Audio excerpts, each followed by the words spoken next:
Tari pulang larut malam dari tempat kerja. Jalanan sepi, hujan baru saja reda. Di tengah perjalanan, dia melihat sebuah gang sempit yang tak pernah ia perhatikan sebelumnya. Di pelang kecil berkarat tertulis, Jalan Ratna 2. Kalau lewat sini bisa motong ke stasiun, gumamnya. Langkah Tari cepat, suara sepatu beradu dengan aspal basah.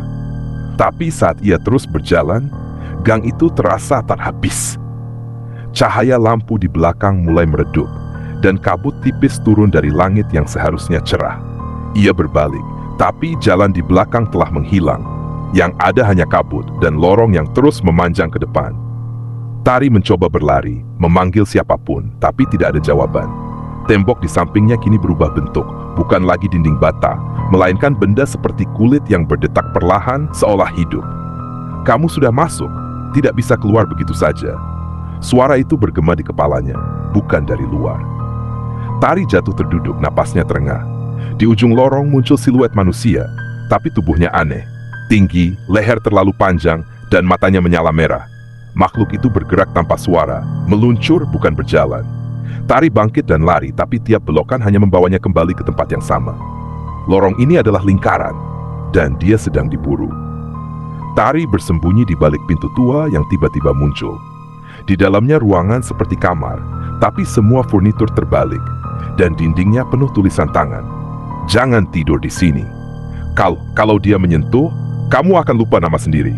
Jangan bicara dengan cahaya." Tiba-tiba sebuah cahaya biru redup masuk ke ruangan. Dari cahaya itu muncul seorang wanita dengan rambut panjang menyapu lantai. Wajahnya tanpa mata, tanpa mulut. Hanya kulit halus yang menyatu. Tari ingin lari, tapi wanita itu berbicara langsung ke pikirannya. "Namamu Tari, tapi kau tidak akan ingat itu dalam 10 menit lagi." Tari bertemu seseorang lain di lorong itu. Seorang anak laki-laki bernama Jalu, yang mengaku terjebak di sana selama masa seperti 5 tahun. "Ini bukan dunia kita," kata Jalu.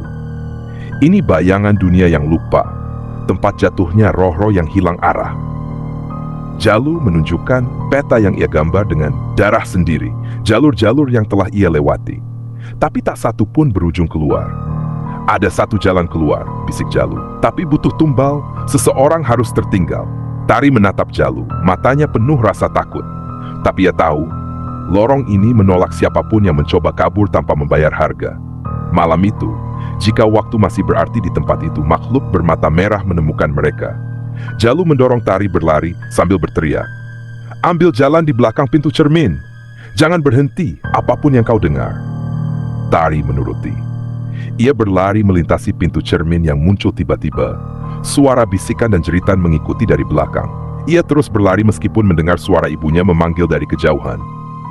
"Tari, bantu ibu, jangan tinggalkan ibu di sini." Tapi Tari tahu itu bukan ibunya.